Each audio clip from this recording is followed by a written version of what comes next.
May the 4th, and may the 4th be with you.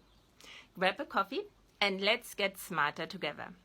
My morning routine includes a Kundalini yoga session followed by a meditation before I draw a tarot card. It's really just 30 minutes, but I need them. The first two lowered the frequency of my migraines from 2 to 3 times a week to about 2 a month.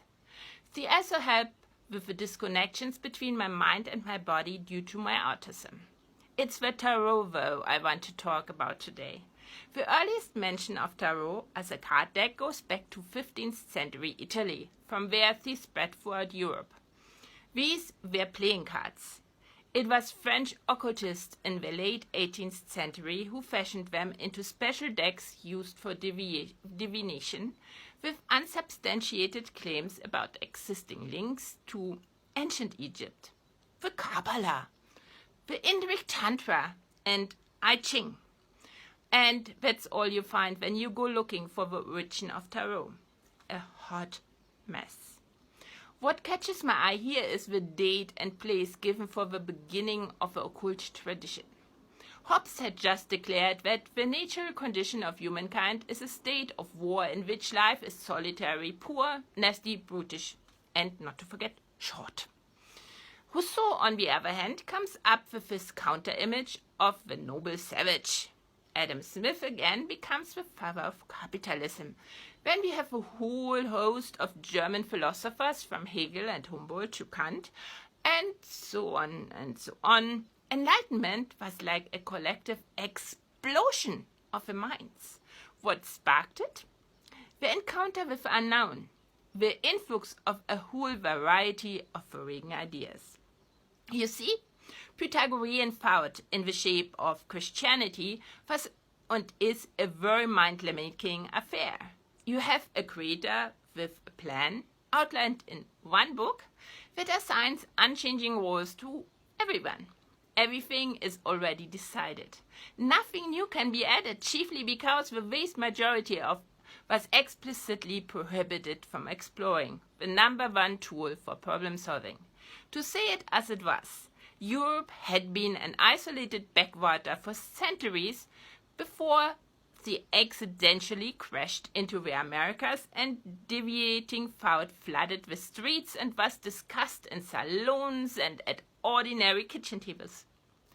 I think that the creation of special tarot decks for divination is as much an expression of the incorporation of incoming thoughts as was Smith's lifting of Arab ideas about markets and the economy to write his book that made him the father of capitalism. In this case, the idea of a two-layered understanding of reality and the self. The idea that we generate our own model of the world and self from a sliver of a plethora of data we collect at any moment, and that we can match the selection of data used for the generation to a specific goal in a specific moment. The symbols are help. They are used to help us to explore. Like, for example, the star I drew this morning. When we look at the stars at night, they sparkle in darkness. We don't see them in daylight. A reminder that we need problems to show what we got inside us and excel. Stars never stand still, neither should we ever stop exploring. Stars make us feel small because we are only a small part of a much bigger canvas, a part that we erected a border around and declared to be us. When we change our perspective to that of a star, we can look back at us, but also at all the things we have declared not us, and we can see how adjustments to our borders and the assessment of what's available to us can help us achieve our goal. When we step out and look at all the cards of the number 7, we are reminded that success, the chariot, and hope, the star, belong together, and that success is achieved via the mind. The generation of fitting models of the world and the self for the goal we want to reach. And by calculating the sum of digits of the cards number 17, we get to 8. Power. What reminds us that no muscle power in the world will resolve anything without obtaining first a perspective that gives us clarity about the right lever or levers to push.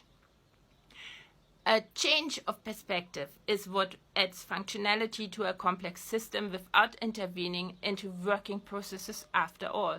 So, go find new perspectives.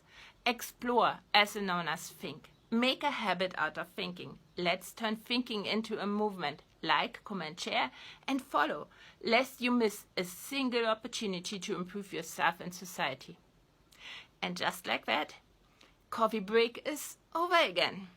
See you next time at the coffee pot.